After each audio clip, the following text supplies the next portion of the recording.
Em destaque no Panorama CBN, as buscas por desaparecidos após a mega avalanche na fronteira do Nepal com o Tibete. Você também vai saber como é que foi a entrevista do candidato à presidência, Renan Santos, do Missão, à TV Globo. Hoje ele participa da sabatina da CBN, o Globo e Valor Econômico. Daniel Vurcaro vai prestar depoimento à Polícia Federal no caso Master. Polícia francesa investiga atropelamento intencional. Eclipse lunar poderá ser visto em todo o Brasil. Hoje é quinta-feira, 27 de agosto de 2026.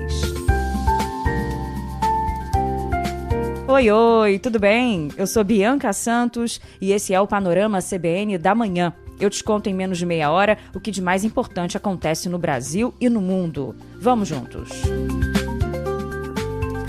Começo contando que as equipes de resgate entraram hoje no segundo dia de buscas por sobreviventes da violenta avalanche de gelo, rochas e lama que devastou a fronteira entre o Nepal e a China. Pelo menos 165 pessoas morreram e mais de 1.500 estão desaparecidas. Vilarejos inteiros foram arrastados pela força da inundação repentina, que destruiu casas, 40 quilômetros de estradas, pontes e uma usina hidrelétrica. Quem não se impressionou com esse caso, olha, nem sei, hein? Uma coisa realmente inacreditável, né? As imagens registradas na região mostram pessoas tentando fugir enquanto uma enorme onda de lama, água e sedimentos avança sobre prédios e veículos.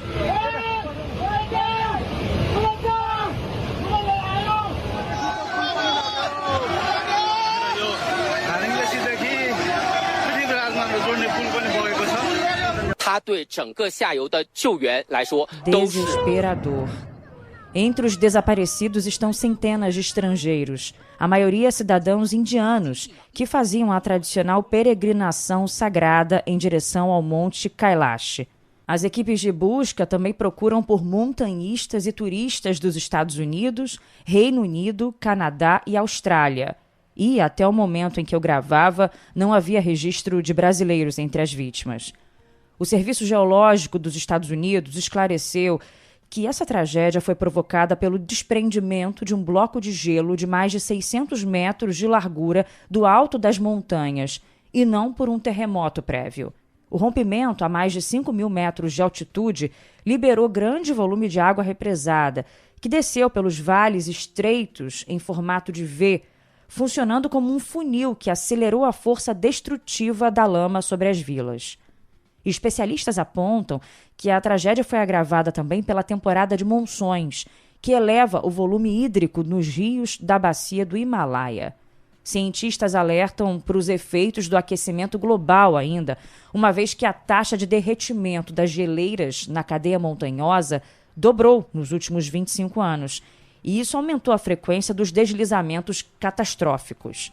O professor da Escola Politécnica da UFRJ, Leandro Torres de Gregório, falou que a topografia daquela região também contribuiu para a tragédia. Essa configuração de rios correndo em regiões montanhosas favorece o que chamamos de inundações rápidas ou enxurradas. Porém, o que se viu vai muito além de uma enxurrada. A hipótese mais provável é que essa massa deslizada teria represado o rio por um tempo, elevando o seu nível e a energia potencial da água. A partir do momento que o material não resistiu à pressão da água, pode ter ocorrido uma ruptura súbita, de forma similar ao que ocorre em barragens. Algo como aconteceu na barragem de Brumadinho em 2019. Bom, o governo do Nepal decretou estado de desastre na região afetada pelos próximos 3 meses, classificando o episódio como a pior tragédia natural no país desde o terremoto de 2015.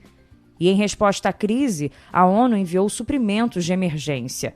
Satélites da União Europeia mapeiam os vales para orientar as buscas e os Estados Unidos ofereceram ajuda humanitária. Agora mudamos de assunto e vamos falar sobre eleições aqui no Brasil.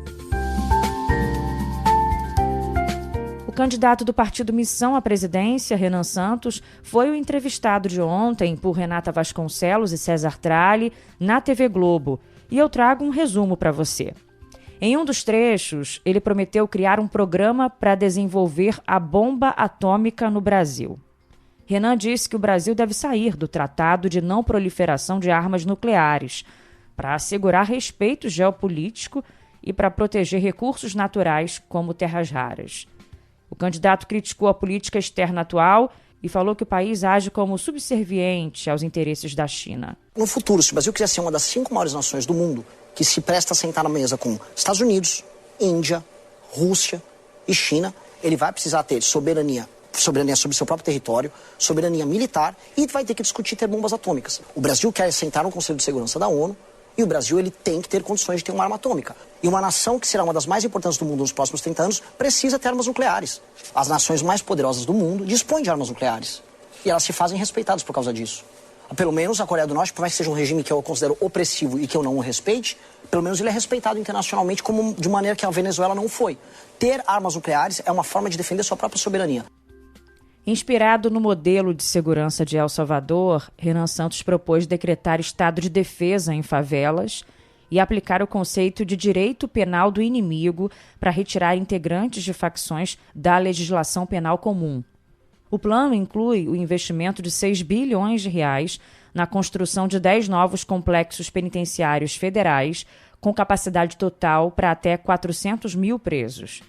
Renan Santos voltou a dizer também que não vai cumprir decisões do Supremo Tribunal Federal que ele considerar ilegais. Uma decisão, num caso específico, como por exemplo, eu estou fazendo uma operação para libertar a população de uma favela, aqui no Rio de Janeiro. Aí no meio dessa operação, quando a própria população está denunciando casos de violência que aconteceu contra elas, se vier uma decisão monocrática falando não, pare tudo, e isso vai colocar em risco a vida dos moradores daquela favela, eu não vou cumprir. Mas não é que eu vou cumprir da minha cabeça, porque eu sou apenas eu. Eu vou ouvir a AGU, a Advocacia Geral da União, vou pedir um parecer. Olha, é uma decisão ilegal, ok, eu não vou cumprir e vou, por favor, recorrer ao STF. Só que o cumprimento disso pode eventualmente gerar perdas e morte para muitas pessoas. Na área econômica, o postulante do Missão defendeu uma nova reforma da Previdência para conter o risco de insolvência das contas públicas nos próximos 3 anos. E também propôs a desvinculação dos pisos constitucionais de saúde e educação. As medidas integram a meta da campanha de economizar mais de R$1 trilhão em despesas obrigatórias para estabilizar a trajetória da dívida pública. Renan Santos também vai ser o entrevistado de hoje na sabatina CBN, o Globo e Valor Econômico, às 10h30 da manhã. E na TV Globo, de noite, depois do Jornal Nacional, o entrevistado de hoje será o presidente Lula. Seguimos em frente. Falando mesmo do presidente Lula, que teve uma reunião ontem com os chefes da Câmara, Hugo Mota, e do Senado, Davi Alcolumbre. E depois desse encontro, eles anunciaram um acordo para avançar com projetos de interesse do Palácio do Planalto. Juntos, os 3 demonstraram alinhamento e prometeram aprovar parte de um conjunto de iniciativas consideradas vitrines para o petista, que está disputando a reeleição. A ideia é deliberar sobre esses temas na próxima semana, que vai ser o último esforço concentrado do Congresso antes das eleições, né? E aí uma reportagem do Globo diz que governistas apostam nessa sintonia entre os poderes para sair das cordas em meio às revelações sobre a atuação de Fábio Luiz Lula da Silva, o Lulinha, filho do presidente, que é investigado pela PF por supostamente usar acesso privilegiado ao governo e tentar fechar contratos com a administração pública. Voltando à reunião, depois, os 3 chefes de poderes indicaram que a proposta que terá andamento mais rápido será a medida provisória que trata do fim da chamada taxa das blusinhas, que deve ser votada na próxima semana. E os textos do fim da escala 6x1 e da PEC da Segurança serão analisados na Comissão de Constituição e Justiça do Senado, também na semana que vem, embora não haja ainda garantia de votação no plenário. E parlamentares da oposição, aliados do senador Flávio Bolsonaro, estão tentando reagir, né? Eles tentam marcar uma reunião com Mota e Alcolumbre para tentar impedir que o Congresso avance com essas propostas que têm sido citadas como bandeiras eleitorais de Lula. Tem agenda do dia importante. Essa daqui eu até destaquei para você. O ex-banqueiro Daniel Vorcaro vai prestar depoimento hoje à Polícia Federal no inquérito que apura as fraudes cometidas pelo Banco Master, um dos maiores escândalos do país que a gente não pode perder de vista. O ex-banqueiro deve falar aos investigadores por videoconferência da carceragem da Papudinha, em Brasília, onde está preso preventivamente desde junho. Esse será o primeiro depoimento oficial de Vorcaro depois que a Polícia Federal recusou 2 propostas de delação premiada feitas pela defesa dele. E o Supremo Tribunal Federal pautou para hoje ações que discutem o vínculo de emprego entre motoristas e aplicativos, como Uber e Rappi. O julgamento vai destravar mais de 10 mil processos suspensos no país e definir as regras de contratação do setor. A Procuradoria-Geral da República defende a inexistência de vínculo pela CLT. E ainda repercute hoje o pedido da Advocacia Geral da União para que a Justiça obrigue o Discord a se adequar em 15 dias às leis brasileiras de proteção a menores, sob uma pena de multa diária de R$500 mil. Leandro Gouveia falou sobre isso no Panorama da Noite, e eu trago aqui a palavra do advogado-geral da União, Jorge Messias. Ele reiterou que as plataformas precisam cumprir a lei brasileira. O Estado brasileiro assumiu um compromisso de dar fim aos safaris digitais, em que animais são expostos a toda a prática de violência. Nós não podemos tolerar que verdadeiras cracolândias digitais sejam criadas no ambiente virtual brasileiro. E esta ação representa que a tolerância do Estado brasileiro é zero para esse tipo de prática. A ação foi protocolada na Justiça Federal após o fracasso de um acordo extrajudicial com a plataforma, sem prazo para recurso administrativo nesse momento. O governo federal está cobrando R$500 milhões em indenização por danos morais coletivos contra o Discord. O valor corresponde a 10 infrações graves apontadas pela União por falhas de segurança digital. E aí, se a Justiça aceitar o pedido, o dinheiro será destinado ao Fundo Federal voltado à reparação de direitos coletivos. A ofensiva do governo ocorre após a morte da adolescente de 13 anos, em junho, induzida à violência durante uma transmissão ao vivo num grupo privado do Discord. Esse caso terrível. Relatórios do Ministério da Justiça apontam que o aplicativo apresenta falhas estruturais que facilitam o aliciamento de crianças e a circulação de conteúdos violentos. O Discord declarou que a ação judicial do governo é desproporcional e que não reflete o trabalho em segurança e combate a grupos criminosos que a empresa vem fazendo. E a empresa também disse que desativou os perfis envolvidos no caso da adolescente, que colabora com as investigações e que mantém a intenção de dialogar com as autoridades brasileiras. Nos Estados Unidos, a Meta, dona do Facebook, Instagram e WhatsApp, concordou em pagar cerca de 17 bilhões de dólares num processo judicial movido por 29 estados. Um acordo histórico, né? O pagamento encerra a ação coletiva que acusava a empresa de projetar plataformas viciantes e nocivas à saúde mental de crianças e adolescentes. O valor será quitado em 10 anos e financiará ações de proteção digital. Apesar de o acordo se restringir aos Estados Unidos, o especialista em direito digital, Marcelo Cárgano, acredita que as mudanças podem influenciar outros mercados, como o do Brasil. Diretamente não afeta. Por quê? Porque esse acordo foi firmado na justiça americana e isso, a princípio, só vai ser aplicável nos Estados Unidos. Porém, é óbvio que um acordo desse porte pode muito bem, sim, ter um impacto no Brasil. A gente teve a suspensão da plataforma Discord neste mês, com base no ECA Digital, e a gente acabou de ter a aplicação de uma multa de mais de 150 milhões contra o TikTok. Bom, pelo acerto, que ainda precisa de homologação da Justiça Federal Americana, a Meta não assume culpa formal, mas segue na mira de investigações na União Europeia. Como parte do compromisso, a Meta aplicará restrições severas para menores de 18 anos no Instagram e no Facebook nos Estados Unidos. As medidas incluem um teto diário de 2 horas de navegação, bloqueio noturno entre meia-noite e 6 da manhã e silenciamento de notificações durante o horário escolar, com alterações liberadas apenas pelos pais. A plataforma também terá que desativar a exibição pública de curtidas para adolescentes, extinguir filtros de cirurgia estética e bloquear a reprodução automática de vídeos. Medidas bem severas.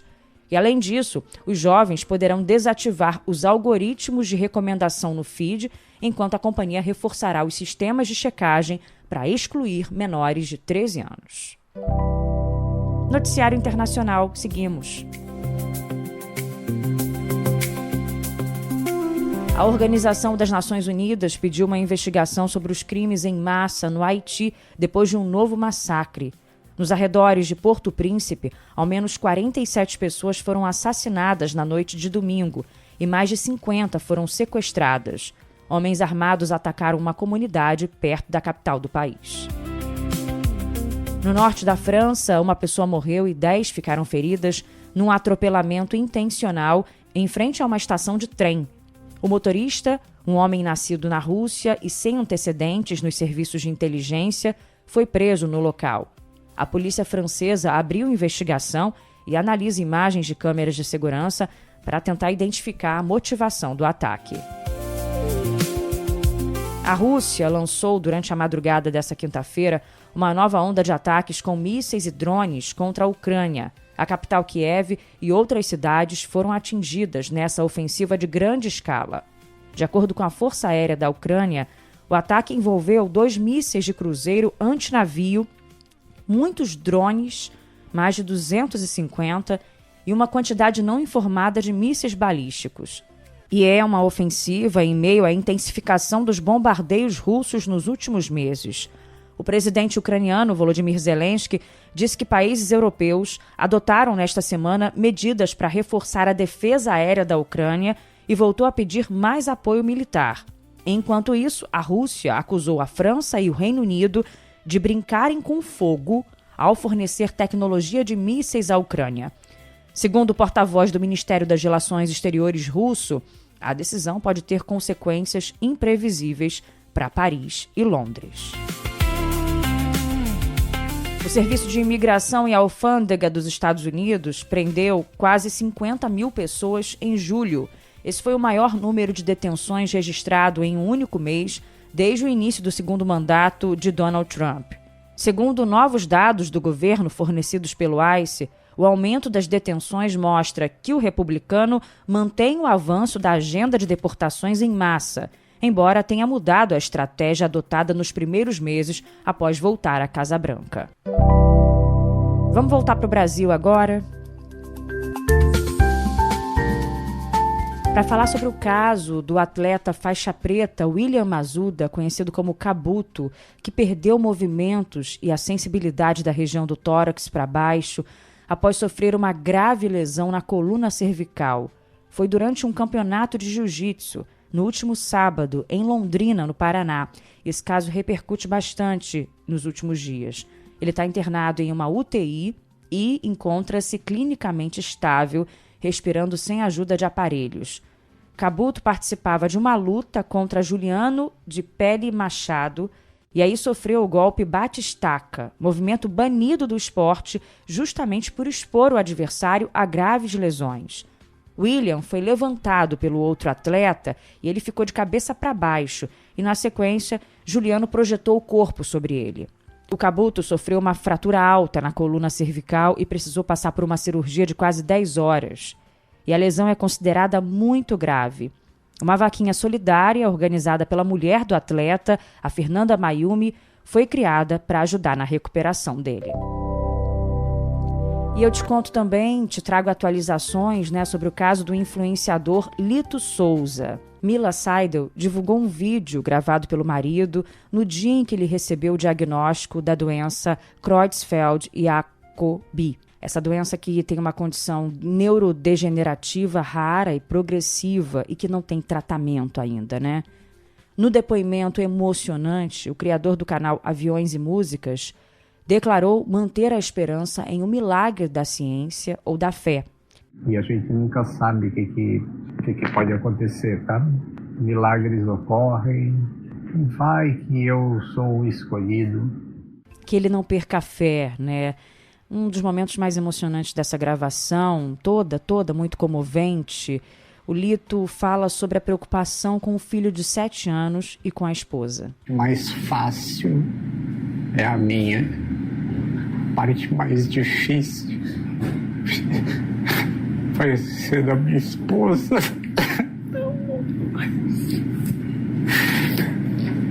E provavelmente do meu filho. Filho de 7 anos, que ele falou que tem dificuldades de explicar para ele que ele vai virar estrelinha. A família do Lito intensificou as tentativas de obter acesso compassivo aos remédios experimentais no exterior, mecanismo que permite o uso das drogas sem registro por pacientes graves fora dos testes clínicos formais. A Mila disse que, diante da falta de tratamentos convencionais, a família está disposta a assumir o risco calculado com as substâncias em teste.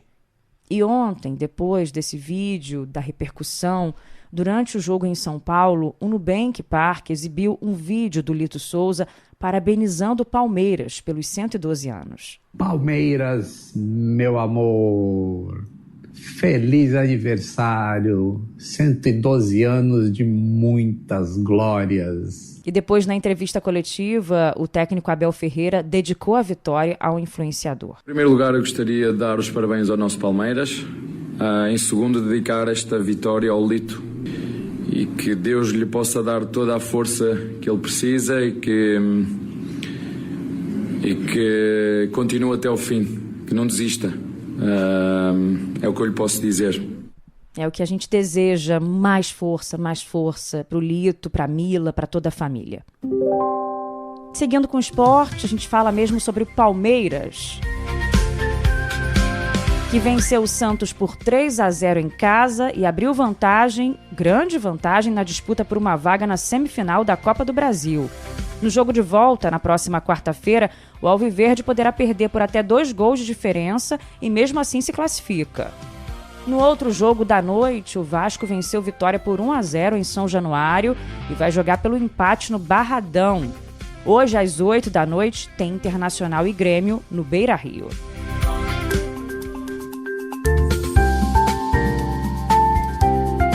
E eu fecho te contando que um eclipse lunar parcial poderá ser visto em todo o Brasil na noite de hoje para amanhã, quinta para sexta. O fenômeno começará às 10h24 da noite de hoje e seguirá pela madrugada. O ponto máximo ocorrerá a 1h13 de sexta-feira, quando 96% do disco lunar estará escurecido pela sombra da Terra. A observação poderá ser feita a olho nu, sem telescópios, sem binóculos, ou qualquer equipamento especial. Embora seja visualmente muito próximo de um eclipse total, o fenômeno será parcial. Isso porque somente uma pequena parte da Lua ficará fora da umbra, que é a região mais escura da sombra da Terra. Como a Lua não entrará completamente nessa área, ela poderá ganhar tons avermelhados durante parte do eclipse, mas não ficará totalmente vermelha. Fenômeno interessante, ainda mais para quem se interessa por esse assunto. E assim vamos encerrando o Panorama CBN da manhã de hoje, mas não sem antes pedir música para você, para o nosso Sextou amanhã, Manda aqui para o Instagram, biancasantos.bia, pode ser por e-mail também, bianca.santos@cbn.com.br ou na caixinha de comentários do Spotify. Tô indo junto com o nosso DJ Laerte Afonso e o editor Edmilson Fernandes. E não se esqueça do Panorama da Noite, com Leandro Gouveia. Beijo, tchau, tchau.